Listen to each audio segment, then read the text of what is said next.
Time to bring the funny to your motherfucking face. It's time to bring the funny back so we can kick ass all over this place. Hey. You know what I'm saying? I like that. I'm just riffing. I like it so much I gave it an air horn. Dude. Yeah. Hey, everybody. Welcome back to Riggle's Picks. I'm Rob Riggle. I'm Darren Leader. Guys, that was a Darren Leader original. I've been working on that for 13 years. Wow. Yeah. Doesn't seem like it, but I have been. And you've got those two lines. Yes. 13 years. Yes. Two lines. Yeah, but they're great. They're right. Yeah. You know what I mean? They're like the right lines. And you don't have to go back. I don't have to edit them anymore. You don't have to go back. No, it's done. I've been doing that for 13 years. Those two lines are Those done. are locked. Yeah, they're locked. That's right? picture lock. I wrote them down. As we say in show business, picture lock. Yeah, whatever. Not whatever. That's what we say. When do you say that? I'm big time. I say it all the time. Okay. Well, okay. that's not what I asked. Hold on. I'm big time. When do you say that I'm big time? Sounds like you're somebody from Vietnam. When do you say that? I'm big time. What? I love you long time. I'm Yeah. big time. You're leaving words out. So when would you say picture locked? When the picture is locked, fool. When? Like, are you an actor? Are you a producer in this? What do you do on this job? What you doing, man? I walk into the room. Everybody Okay. goes, "Oh, what's up?" And I go, "It's locked." And they're like, what's They locked? go, "What's locked?" And I'm out by then. I don't even stick around. Okay. So you never get around to saying picture locked. No, I walk in. I say, "Hey, everybody. Hey. Hey. Hey." I go, "It's locked. What? We're picture locked." And I'm gone. And then you bail. Yeah. Okay. And I don't stick around to figure out what that means. Do you say that when you first show up on the first day? No. That would be silly. That would be crazy. You do it at the end. Okay. You do it at the end. After the last day's shooting, is the picture locked? Traditionally, on sets, when you've completed your last scene, the first AD will say, "Hey, everybody, this is a picture wrap on, Darren Leader," and everybody, "Hey," kind of like a congratulations. Right. At that moment, when they say picture wrap, I go, "It's a lock. The picture's locked," and then I walk. Gary, I'm not talking crazy, right? You understand? You are not. No. you. I think the cheering has to do with Darren being done, but yeah. Yeah. Well, They're stoked I'm gone. I didn't. I get say it. I get it. I get it. I come here. I sing my two lines over Yeah. 13 years. I pour my heart out. And then Gary comes in with a zinger. with a fucking razor blade to the Achilles. Yeah. And I'm like, dude, all I'm trying to do, Gary, I'm just trying to make entertainment for people. All right, take it easy. Take it easy. Take it easy. Gary, Gary's got an edge. He's got an edge, and he's dangerous. I'm dangerous too, Rob. I know. Listen. Hey. I know. I know. You're dangerous. I know you know. Okay. Claire, you're being awful quiet back there. I'm dangerous in silence. She's dangerous too, I guess. I'm not buying it. She says she's dangerous in silence. Claire, you need to pick a side here. It's time. I guess it is. Who's it going to be? Me. Oh, that's so Canadian. Cool, Switzerland. Yeah. That is so You're an Canadian. American. You're an American now. Pick a side, lady. Pick a side. Actually, you know what? I'm gonna dial it back, Gary. This is me in my road rage moment. I'm unrolling my window. You're de-escalating? Yes, Okay, hold on. I want to mark the time, everybody. Mark the time. We got a de-escalation. it's a really big window. Yeah, it's a huge window. It's a double decker bus. I'm sorry, it was my fault. Oh, thanks, man. I appreciate that. Can I tell you guys my favorite road rage move? That's how men do it. Yeah, what you got? It's a good one. Instead of the bow, Yeah. just a slow thumbs down. That's pretty. Yeah, just slow Yep, real slow, dissatisfaction. gladiator style. Oh. Just thumbs down. That's very. And no facial expression. Just disapproving. I like that, actually. It's a good one. It's pretty good. It tends to get them more riled up. Yeah. But it's satisfying. So you're not de-escalating. You're actually escalating. You're escalating, but you're But you're doing it in a non-violent way. It feels like it might be an escalation, but I would just say your side of the street's pretty clean. If the cops end up getting involved and you explain that you just gave a thumbs down, that's going to look pretty reasonable. How do you think this would go over in a road rage? Ready? Boom, boom, boom. It happens. Everybody's bad, and you just go like this. yeah. P-U-U. You hold your nose, for people who aren't seeing, you hold your nose in a P-U fashion, and you point, you go. You stink. So you're saying you stink. Yes, like P-U. Yeah. You think that would get somebody riled up? Yeah, especially when they're, if they're already heightened. Yeah. You're probably that's going to provoke more of a emotional reaction. All right. Something to think about. I'd love to think about that. Look, you know what we should talk about? Hit me. Oh, speaking of driving and road rage, why do you hate animals? I don't hate animals. I love animals. I'll give you that. But I will say this. If you're going to run out in front of my car as I'm doing 50 miles an hour in the dark on a 2-lane highway, and it's a 50-mile-an-hour speed limit, Yep. I'm not speeding, and if you're a deer and you run out and you jut out, you jump from you leap with fervor. You leap from the weeds. Yeah, it's like your Usain Bolt on the starting line. Uh-huh. Whack! I mean, this dude came out of nowhere. Yeah. I slammed my brakes. I skidded. And I think my right bumper, which is steel, it's a steel, but it's got plastic, but it's a steel bumper. I think I clipped the right hind quarter of the deer. And I think that the deer shot off. That's a terrifying experience, by the way. It's terrifying on a lot of levels. First of all, it's surprising and scary. Yeah, it's an adrenaline rush, unbelievable. Yeah. I want you to finish your story, but speaking on that particular subject, I remember when I was stationed down in North Carolina, I was on Marine Corps Air Base Cherry Point, and I was following a car on base, and there are a lot of woodlands, a lot of wood and stuff, and a deer came bounding out of nowhere. I mean, I was a car back. I believe it. And the car in front of me actually hit the deer. But it shocked me. Like, I was like, where did that come from? Like, it came out. Honestly, it looked like it was dropped into the scene by God. Yep. And then the guy hit it. The deer flew, landed, got up, and ran away. Yeah, they're pretty resilient. Really. And then he took off running. And the guy in front of me who had hit it stopped. He opened his door, leaned out, and vomited everywhere. Oh, so he must have been man. crazy rattled, right? I didn't throw up. But you were that rattled. It was jarring because, Sure. and especially, I hit it, I felt it, and then I'm like, and when you hit something in your car in pitch black on a 2-lane road, you're like, it's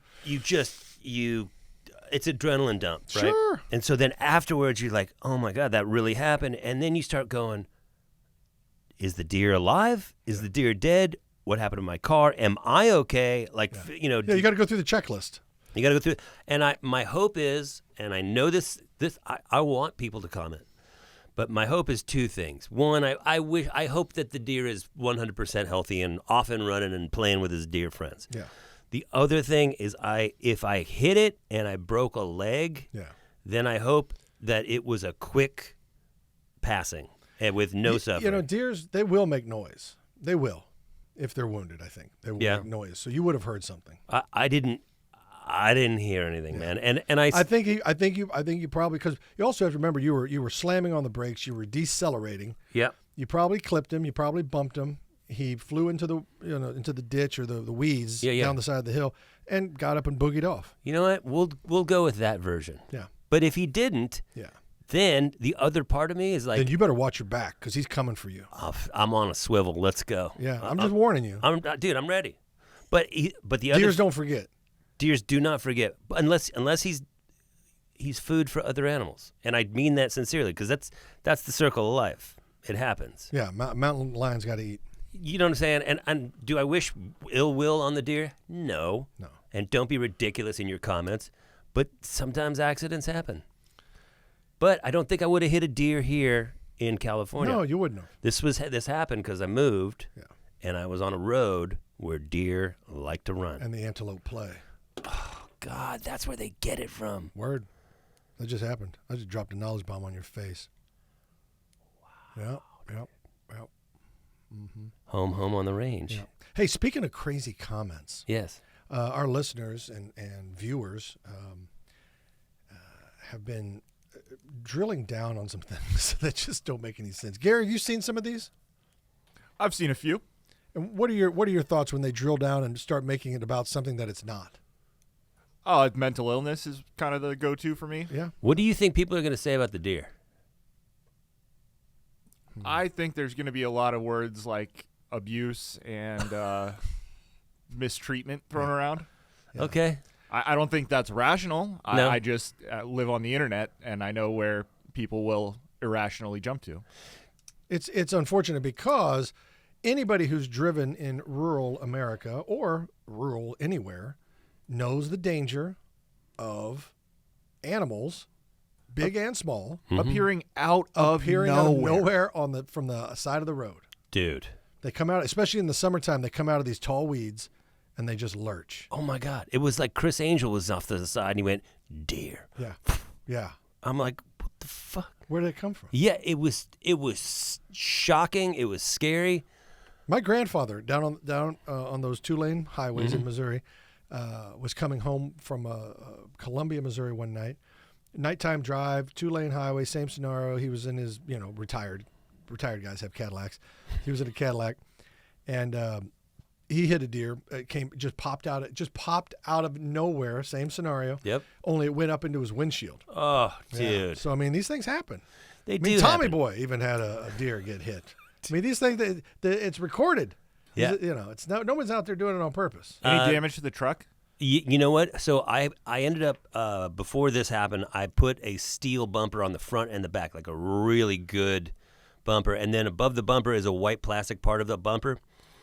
And the white plastic part exploded. Oof. I mean, just like a deer hit it. But the steel, dude, nothing. Yeah, that's why it's steel. Yeah, it's really strong. So did you put the steel on the front and the back because you were afraid that a spontaneous demolition derby was going to break out somewhere in your neighborhood? I wouldn't say I was afraid of it. But you were planning on it. I am prepared for a random demolition derby. Yeah. Who's not? I'm not. You're not prepared? No. For a demolition derby to just spontaneously break out? Yeah. Gary, Claire? I am not prepared. Claire?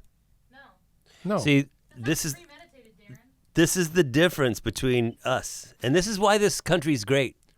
Because, it takes different strokes for different folks, right? There's a lot of diversity in bumpers. There is. There's a lot of diversity, and that's our strength. You would be shocked at what you can get for your car aftermarket. I'm ready. If somebody wants to start tapping me gently, bring it on. If you want to come at me with some heat, I'm ready. Prepared. I'm totally good. Have you... How deep are you going? Are you like turning this into a James Bond type vehicle? No, I'm not saying tax and oil and grease and bombs and machine guns and. I'm not saying that I have a license plate that rotates so I can't get caught. But you're not saying that. I'm not saying that. Oh boy. And I'm also not saying that my headlights don't turn into machine guns. I'm just saying you gotta be ready, Rob. You gotta be ready. Just drive a normal car. I do. You don't. It's just extra bitching. You know what I'm saying? Okay, and this is why I love you, because you're not wrong. Like, extra bitching it's great. Things should be extra bitching. If you have something that's cool and normal in your life, but you can make it bitching, that's cool. If you can make it extra bitching, that's a life worth living. I want to live that life. I want extra bitching. Yeah, me too. Just like I like extra ranch dressing. Yeah. On everything anything that ranch comes in contact, I want extra. Yeah. I want extra bitching in my life. That was a philosophy of a friend of mine who used to be a drug addict. He's like, man, if I could take one of these and it makes me feel like this, why not take 4? I'm like, all right, bro. Cool rationale. Yeah, good logic, Holmes. And on some level, I'm like, yeah. He's kind of right. Kind of like, yeah. I mean, but it also, are you going for broke? Yeah. Are we clocking out now? I don't want to clock out now. No, I don't either. There's too much cool extra bitching stuff to do. Extra bitching stuff. I know. Yeah. You know what? Tell me about Kansas City. Are you loving it? Dude. Are you absolutely loving it? Yes, dude, I got to tell you. Yeah. I'm born and raised California. Yeah, I know. I've never met anybody more. You're so California, you don't even know. I don't even know. So being from here, over the last 10 to 15 years, the feeling. Like this is not a political thing. And this is not a social thing. This is talk from the heart, baby. This just is me as a dude. Yeah, just dude out with my feelings. No justifications. Right. Needed. The feeling that I had up until about 15 years ago in California was I was proud. I was proud to be from here. Yeah. I loved being from California. It's a great state. It is a great state, and and I will stay. It's got the best weather in the world, bar none. It's got the most diverse visuals you can see. One of the most beautiful states in the union. Right. But as you're in it, when you're in it, it's hard to get a bird's eye view of it. And I knew that I wasn't feeling like super stoked on it. But I ended up in Kansas City. I'm a Northlander. Yeah. Which I'm a Southlander. Right. But that's okay. That's okay. We can, we still talk. This is what makes it great. That's right. So when I did move, it was a little shocking, but in a very, very positive way. Good. The pace of life, yeah. The cost of living, the people, the warmth. When you're driving, so whenever I'd get in my car in LA, I would tense up, and I'd be like, if I got to go to 5 minutes away or 500 miles, I'm like, I'm got to do battle today because I know there's some MFer out there who's going to want to look at me or who's going to cut me off because they need to be where they need to be. Yeah, because they're late and it's your fault. It's my fault, right? Yeah. Like they just could have got up a little early, you dumb jerk. Anyway, the feeling of Kansas City that I get when I wake up and I get in my car and I'm like, oh my gosh, people smiling, like people waving, and it's a different tempo of life. It's a different flavor of life. And I think had I moved there when I was 25, I would have lost my mind because it's slower, overall vibe-wise. Yeah. But the fact that I got to do all my crazy, silly stuff as a younger man and then a middle-aged man, now at this point in my life, 53, I am in love with it. Yeah. I love it. I can always fly to chaos. Yeah. I can always create chaos. Yeah. Chaos is available anywhere. Yes. You can't. It's very difficult to create peace in a chaotic environment. But you can cause some damage in a peaceful environment, so if you so choose. Well, I have watched your moving journey. I enjoy watching you appreciate how much bang you get for your buck. Bro. I know. Like, you're living like a king now. Dude, put it this way. Yeah. I walk into my house. Brand new. My brand new house. I'm first owner, and I kind of intercepted the house as it was being built, so I got to customize the basement, put a studio in there, like the whole shit. Yeah. And I walk into this house. By the way, I got to show you this piano that I'm getting delivered when I get home. Oh my God. And the feeling is, I can't believe I get to live here. Yeah. And it's not $1 million home. I don't want people to think like, oh, well, that's what you would always feel in a $5 million. It ain't that. Yeah.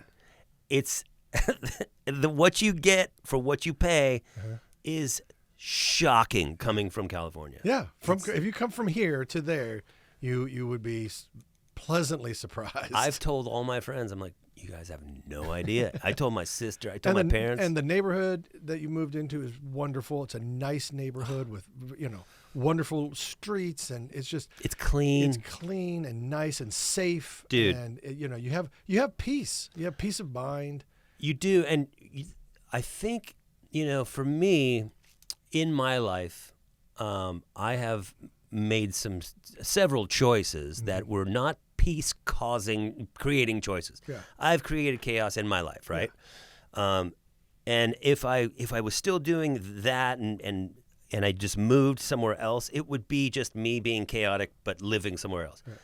I've been lucky enough to learn some hard lessons, to figure a couple things out, and now the place that I live physically matches how I feel inside. Yeah. And it's that the best way the best term I can use to describe it is I feel like I've arrived at this place where inside and outside match. Oh. And that's wonderful. Dude. That's the kind of synchronicity everybody's looking for, man. I am telling you, I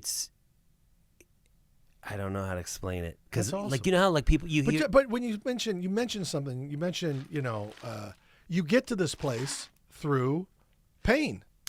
That's the only way. And it's, I don't advocate going out there and making, tough choices, bad choices, making your life harder.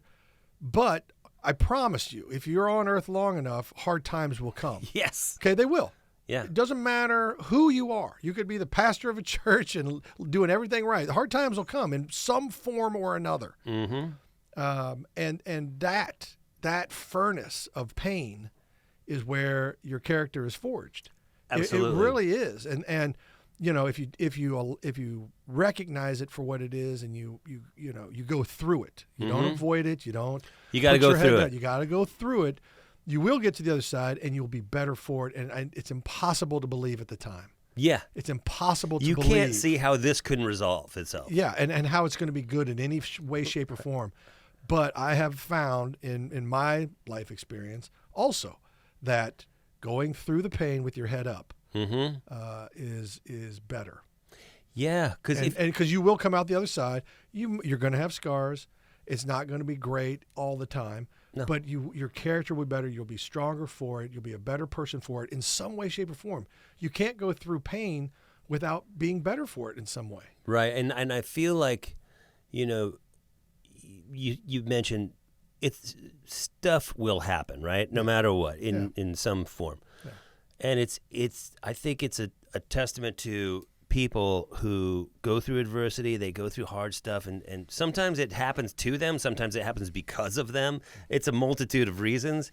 But people, you either learn your lesson and you try to make a change, or you don't. And that's the putting your head in the sand. And when you continue that, you're going to repeat. You will never but get you're out. Also, you're going to repeat. You're going to repeat. You're going to repeat. You'll never get out of the loop. Yeah. And the hardest part, what I'm wrestling with a lot too, is when someone's done you wrong, and you have to forgive, but you don't want to forgive. And it's not even that sometimes. It's you can't forget. So you ruminate because there's no closure, there's no satisfaction. Have you ever? And so you have to forgive. You have to let it go. Yes. And whatever that means, you have to find a way to define what letting it go means. That's one of the hardest things in the world, because you'll spend years ruminating on how you were done wrong. Yep. And I'm not saying if someone's done you wrong that you should pretend like it didn't happen and walk away and take the abuse. But at some point, you do need to move on. Absolutely. Have you ever had to clip somebody from your life, like actively go, like if it's a friend, go, I can't be friends with that person anymore for whatever reason? Sure. It's not fun. It's a hard thing to do. It's terrible. I've had to do that. Like I've had to go, I'm actively choosing to not be friends with this person anymore. I don't wish them ill will. Yeah. But I'm done. Yeah. But that comes with wisdom. That does. Yeah. Like you have to get burned enough times. You have to stick your finger in the socket. Hey. Ow, that hurts when I do that. Ow. Ow. Ow. I'm not going to do that anymore. Good idea. Right. But that's what it takes sometimes. It takes 4 or 5 shocks before you finally go, I think I know what the problem is. Yeah, the problem is maybe me putting my finger. Yeah, maybe I shouldn't do that anymore. Oh, you know what? We were talking about Kansas City, and then we started talking about electro shocking. Yeah. But where I live is so small, and one of the reasons we moved there is because my girlfriend, Jessica, who, if you're listening, Jessica, I'll be home at 5. Stop yelling at me. Just kidding. She's from there. She's from the city that we live in. Mm-hmm. We move in. I'm there. I got there about a week before she did, and I meet the neighbors from 2 houses down. And, hey, okay, hi. I look the way I look. I have tattoos all over my head. And by the way, you're the nicest guy I know. Thank you. You are the most approachable, and you're one of the best conversationalists. You really you put people at ease.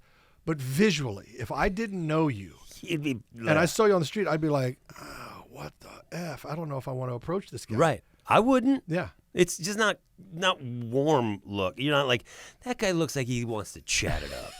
It doesn't happen. So you look like a rocker, man. I feel like one. Yeah. So this older woman walking her dog, I go, hey, my name is Darren. And we start talking. She goes, I'm Jan. And she goes, oh, what brought you here? And I said, well, my girlfriend was from here. She moved away for 25 years, but now we're bringing her back. She goes, what's her name? And I said, Jessica. She goes, what? And I told her last name, but I told her what her last name would have been. Yeah. She goes, oh, I know Jessica. And I go, it was so quick, it sounded like bullshit. She goes, I know Jessica. Like, who doesn't? Yeah. And I'm like, what? Yeah. She goes, yeah. It's not possible. She goes, but in Kansas City, it is. Dude, she was her coach in high school. Come on. She was her PE coach, but her softball and volleyball coach. Oh, my gosh. And I was like, I couldn't. I was like, okay, cool. I talked to Jess. Yeah. And I go, hey, do you know Janet? She goes, yeah, my coach. I go, I'm like, it's such a small world out there. Like the city I live in, the small part of Kansas City, there's 4,600 people in it. It's tiny. And I love it. Yeah. I love it, dude. Yeah, I think out here, there's 4,600 people in almost every high school. Oh, totally. Dude. Yeah, out here in Cali. Actually, I think my class in Thousand Oaks was 2,400, and that was in 1990. Your class or the school? No, at school. Okay, so we had like Jesus. We had like 600 or 700 seniors. Wow, it's a lot. That's amazing. So yeah, man, it's I love it. I understand now a little bit about your civic pride. I do. Look, I'm a Chiefs fan because my girlfriend's a Chiefs fan. Welcome aboard. Well, thank you. Yeah. This is going to be controversial. That's what this whole show is, guys. It's super controversial. I don't really give a whole lot of F's about football. I know. You better shut up. You better shut your face right now. You know what? Here's the thing. I enjoy it. This week, of all weeks, it's been 9 months that we haven't had football. I care and you're about coming it. with this nonsense now? Gary. No, he's right. Gary's right. This is on the heels of you bandwagoning onto the most successful team of the past 2 decades. And you're going to bandwagon on because the girl that you're in a relationship with is a fan. Yes. And then you're going to say you don't care about football. I do. Well, I care about football. Yep. That'll be enough of that. Now, let's talk about the Royals. How much you loving the Royals? I enjoy the Royals. Huh. That wasn't quite the response. Is he talking about Meghan Markle? Well, she's not a Royal. She got canceled. Dude, well, I got to play at Kauffman Stadium. You did. I did. By the way, Darren made his first big slick this year. Come on. Dude, thanks for having me. Yeah, Claire was out there. Claire was there. They were great episodes. It was so much fun. We did miss you, Gary. I missed you guys too, but the fun shone through on the episodes. Like, you could tell you guys were having a blast. It was extra cool, I think, because you probably... Because I wasn't there. You can just say it. I didn't want to say it out loud. No, that's not what we're... No, I'm not saying what I'm saying. Yeah. But I did notice there was a cool vibe. Yeah. Yeah. Right? Mm-hmm. What? Claire, you got to speak in the microphone. Never mind. Are you getting stage What's going on with you, Claire? Yeah, Claire, what's up? Darren was giving people drinks. That's all. What'd I do? Darren was feeding people drinks. That's all I'm saying. You know what? I had a little tiny buzz. And you know what? I'm an American man. Yeah. I can do that. And you're of age. I am of age. And so it's legal. It was fun to have a little tequila while we were doing the podcast. Should we start? You want to have a sipping episode? We should have. Remember the WKRP? This is for the oldies in the house. When Johnny Danger? Johnny Fever. Johnny Fever. Johnny Fever had a state trooper and he was doing shots and he got better. And the state trooper was getting so mad because the state trooper was there to show the effects of alcohol. And he's just killing it. And so what he had to do, he'd take a shot and then he had to slap a buzzer or hit the light or whatever. And after each shot, he just got faster and quicker and better. And the cop was getting so mad. That's amazing. Yeah, it's a great episode. But yes, we should have an episode like that. We have to have a drinking episode. Yeah. Well, we're going to do some more remote location podcasting. I love that. And when we do, I think we'll incorporate a tequila station. Don't we need a tequila station? Is that a question? Because we do. That's the answer. We need a tequila station. Gary and Claire, did you hear what we need on the show? Yeah, it's a tequila station and apparently remote shows. Yes. So tequila station, to make that the top priority. Yeah. Done and done. Okay, thank you. We can have that set up for the next episode. Maybe we can get a tequila station in a fly case so when we do go on the road, we can just take it with us. Yes. Just saying. Yes. We could ship it ahead of time to cut the costs. Let's think about that, guys. Let's have a brainstorming session and really, really, really think about how we're going to do this. Is there any other city that you would live in the United States besides L.A. or Kansas City? There's a bunch. I wouldn't, but there's a bunch of great cities out there. Do you want to end up in the Midwest? Do you want to end up on a coast? Do you have a thought about that? I would like to end up back in Kansas City and the Kansas City area. I don't know what that means exactly, but I know that's I've got family, friends, roots, right. And I love that area, so I'd like to end up back there. Well, we talked about Big Slick real quick. Remember Bill Glass? Yeah, love Bill. Bill and I golfed the other day. Wait, did you really? Yes. Oh, nice. At Los Robles. Did you really? Yeah, I came out here for a bunch of stuff. Yeah. Obviously, today being one of them. Yeah. And I called Bill. I'm like, and I met Bill at Big Slick. Yeah. I go, hey, dude, you want to golf? He goes, let me talk to my wife. He texts me back. He goes, I can't because the kids are getting ready to go to college. I go, hey, it's cool, Bill. Yeah. Whatever. I get a text from him 4 minutes later. It said, fuck that. I'll see you there. And I was like, good for you, Bill. Oh, my God. That's He's too great, funny. man. Did you take money off him? Did you make him give you strokes or any foolishness? No. He's an 18. Okay. We didn't bet, but he did get involved in our skins game. Okay. So it was a $25 buy-in. Okay. And I told him, you don't have to get in this game. Yeah. He's like, I'm in. He wanted to be one of the guys. Love him. And what a lovely man. Yeah, that's awesome. Yeah. Ah, Dude, that's I met Richard Christie at the big Slick. I met so many people, Kevin Rom. Yeah. All these guys. Great golfers, and Richard, drummer.